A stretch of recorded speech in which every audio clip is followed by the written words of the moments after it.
Asalaamu calaykum waraxmatullaahi wabarakaatu. Saaxiibayaal ku soo dhawaada muuqaallo iyo projectyo dhammaystiran oo aan ka diyaarin doono applicationka Visual Studio ama C#. Videogeenan waxaynu ku baran doonaa Splash Screen shay loo yaqaano oo ah qayb ka mid ah software-rada. Waana daaqadda ka soo horeysa software-ku marka uu soo kacayo. Haddaynu fiirino Filmora hanaanka uu soo kacayo, waxaynu isla fahmaynaa Splash Screen waxa ay tahay. Soomaaliduna waxay dhahdaa tusaale la heliyaa talo la keen. Tusaale markaynu helno ayuu baynu isla fahmaynaa. Dabcan waa kan inoo soo kacay application-kii. Halkan hoose waxaynu ku aragnaa xariiq soconaysa oo marka ay full noqoto programka qaybtii dashboard-ka ee shaqadu ka dhacaysay laynoo gudbinayo. Marka inta yar ee frame-ka sare iyo lead-ka soconaya ayaa loo yaqaanaa Splash Screen oo ka soo horeysa application-ka. Marka intaasaynu maanta hal abuuri doonaa. Waxaan aadi doonaa start menu-ga, waxaan ku qori doonaa Visual Studio. Halkan oo soo furaya open. Application-kii waa kan inoo soo kacay. Waxaynu sameynaynaa inaynu new project aynu soo furano. Halkan new project ayaan dooranaynaa. Daaqadan markay inoo soo baxdo Visual Studio wayna qaybtani ku taagnaataa. Halkanna Windows Form application wayna doorataa. Halkan magaca ayaad u bixinaysaa Splash baan isaga bixinaynaa. Splash ama application-ka aad sameynaysa magaciisa.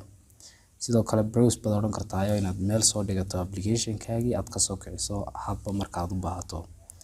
Okay ayaan leeyahay. Form-kan ayaa laynoogu bilaabay. Form-kan xoogaa xaggan baynu soo jiidaynaa. Waxaynu bedelaynaa color-kiisa. Halkan waxaynu ka dooranaynaa midabkaas. Halkanna qaadanaynaa label. Halkan bay keenaynaa. Property-gaynu aadaynaa label-kan baynu wax ka bedelaynaa. Halkan label ku qoran tahay waxaynu ka dhigaynaa dashboard.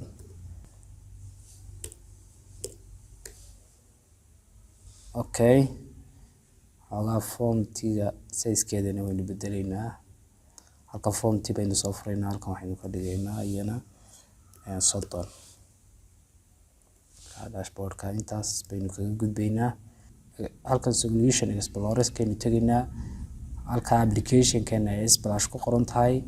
Right click baynu dhahaynaa. Waxaynu ka sii dooranaynaa add Windows Form. Daaqadda markay inoo soo baxdo dabcan tii markii hore aynu ku soo bilownay ayuun bay la mid tahay. Halkan Visual C# inay ku taagnaato. Halkanna Windows Form. Intan CS ay ku qoran tahay waynu daynaynaa. Wixii xagga ka xiga joogsiga ayaynu ku qoraynaa magaca Splash bay leenahay. Add baynu markaa dhahaynaa. Form cusub ayaa laynoo sameeyay. Dabcan waana form-ka aynu rabnay inaynu Splash Screen ka dhigno. Ugu horreyn waxaynu ka soo fadhiisanaynaa captions-kan. Captions-kan looma sameeyo Splash Screen-nada. Marka waxaynu tegaynaa font border style. Waxaan leenahay none. Ka haddeer wuu ka baay. Sidoo kale marka Splash Screen-tani soo kacayso inay bartamaha computer-ka ka soo kacdo. Waxaan tegaynaa start position. Waxaynu ka dhigaynaa central screen. Bartamaha muraayadda ka soo kacdo computer-ka.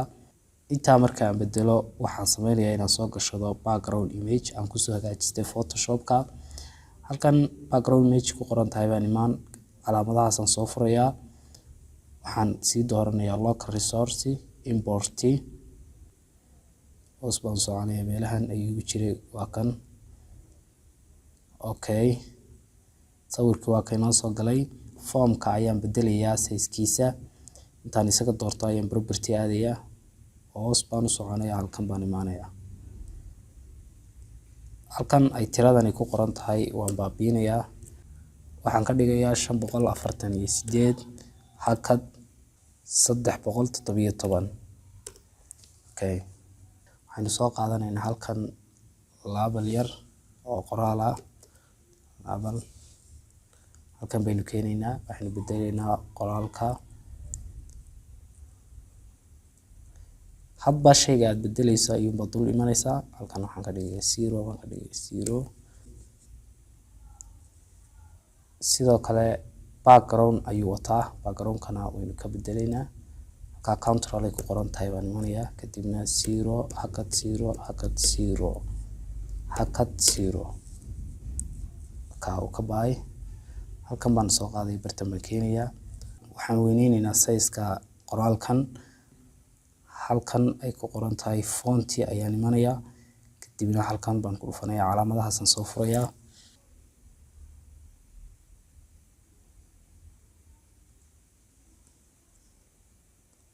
okay, bold size-kana waxaan ka dhigayaa 20.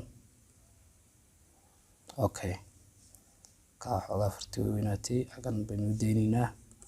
okay, hadda waxaynu soo qaadanaynaa shay la yiraahdo progress oo ah leadkii soconayay. progress bar soo qaadayaa, waxaan keenayaa halkan. progresskii waan soo kaxaynayaa, halkan baan keenayaa hoose, waan kala jiidayaa, xaggana giftinkaas ayaan gaarsiinayaa, qaybtana giftikan ayaan gaarsiinayaa. xoogaa xaggana waan soo yaraynayaa ilaa meelahaas aan badnayn ayaan ka dhigaynaa. okay, intaa markaynu sameyno hadda progress kuma soconayo. tusaale imika haddaynu shidnaba programkeenu waxuu ka soo kacayaa dashboardka, markaa waa inaynu ka dhignaa splash screen taynu ka soo kaco. waynu baktiinaynaa, halkan baynu imaanaynaa solution explorerka, waxaynu dooranaynaa halka ay ku qoran tahay program. double click baan siinayaa, splash baan qoraynaa, splash tab baynu ku qaadanaynaa. haddaynu soo kicin karnaa, waa kan splash screen teeni noo soo kacday. waynu baktiinaynaa, waxaynu ku noqonaynaa formkeennii, line-kan waan soo kaxaynaynaa, halkan baan keenaynaa.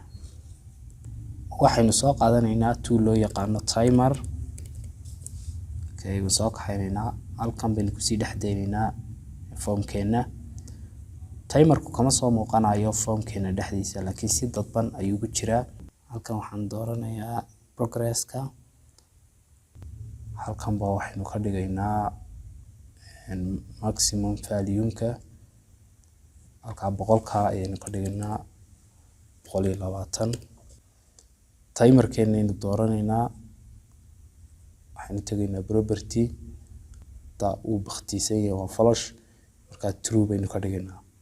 timerkaynu dul imanaynaa, double click baynu siinaynaa. halkaa markaynu keeno waxaan leenahay timer 1 tab baad ku qaadanaysaa, dot enabled equal ha la mid noqdo true. tab ayaad mar walba ku qaadanaysaa. waxaan leenahay progress bar 1 dot increment, halkaa waxaynu ka furaynaa bracket, waxaynu gelinaynaa 2. calaamadahaas ayaynu kusoo xidhaynaa, hoos baynu u degaynaa. waxay leenahay if haddaba haddii ay sidaasi dhacdo,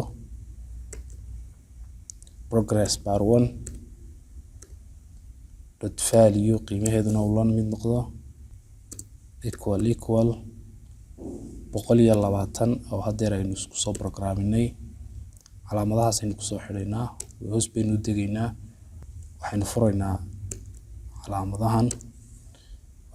calaamadahan waxaynu ku qoraynaa timer enabled ha la mid noqdo flash.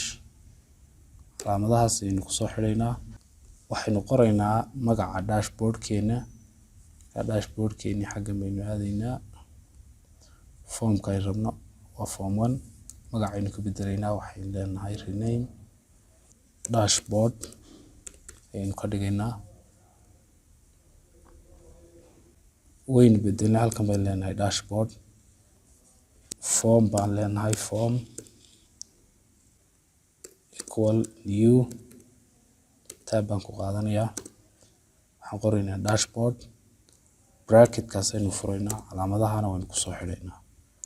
hoos baynu u degaynaa, formkan dashboardka laynoo soo furo form dot show, waxaynu kusoo xidhaynaa bracketkaas iyo calaamadahaas. hoos baynu u degaynaa, this oo ah splash screen-tan waxaan leenahay dot hide ha la qariyo, bracket iyo calaamadahaas aynu kusoo xidhaynaa. intan marka aynu qorno, sorry, halkaa calaamadahaas waan ka saarayaa. markaan intaa qorno, waxaan sameynaynaa inaynu soo kicino. ka splash screen-teeni oo taa soconaysa. Marka ay dhammaato ayaa laynoo gudbinayaa dashboard-kii ama log form-ka hadba intaad kusoo programmisay. Dashboard-kii waa layna keenay. Waxaynu sameynaynaa qoraalkaas inaynu active ka dhigno oo uu la shaqeeyo progress-kan. Hadba cabirka ay marayso inuu isna maro oo tiro ahaan uu u soo muuqdo. Double click baynu siinaynaa. Halkan baynu imanaynaa, hoos baynu u degaynaa. Waxaan leenahay horta magaciisa ayaynu soo eegaynaa marka koowaad. Click baynu siinaynaa, waxaynu tegaynaa property. Halkan waxaa ku qoran label 1. Double click ayaan dhihi halkan. Markaa waxaan ku qorayaa label 1.txt. Waxaa la mid noqdo progress bar 1.value.string. Bracket baan furaynaa. Waan ka baxaynaa. Halkan waxaan leenahay plus. Calaamadahaas ayaynu furaynaa. Halkaa waxaynu gelinaynaa calaamadda 100%. Halkana labada calaamadood baynu ku soo xidhaynaa. Control S baynu soo keenaynaa hadda splash screen-teeni. Ka hadda way la shaqeynaysaa. Tiradii way socotaa. Ilaa 120 ayay soconaysaa. Marka dashboard-kii baa laynoo soo gudbinayaa. Halkaa 120% aan ka dhignay waxaad ka dhigan kartaa 100. Baynu baabinaynaa. Markaad rabto inaad wax ka beddesho waa inaad halkan bakhtiisaa cas. Halkan 100 baan leeyahay. Waxaan tegayaa form-kaygii splash-ka. Halkan waxaan dooranayaa progress-ka. Property-ga aan sii tegayaa halkan 120 waxaan ka dhigayaa iyana 100. Control S. Iminkan aynu tijaabino. Iminka 100 ayay ku istaagaysaa. Hadda markay 100 gaadhay taa laynoo soo furay dashboard-kii. Maanta casharkeenii koowaad oo ahaa splash screen. Dhowr nooc oo kala duwan oo splash screen-taana wax rajeynaya inaan soo duubno. Haddii aanad kanaalkan ka mid ahayn bahda ku xidhan, waxaan ka codsanaynaa inaad ku soo biirto. Muuqaalkana aad like garayso. Haddii aad awoodana aad u share garayso asxaabta u baahan ee aad garanayso. Tan iyo casharka xiga intaynu ku kulmayno. Sidaas iyo nabadgelyo.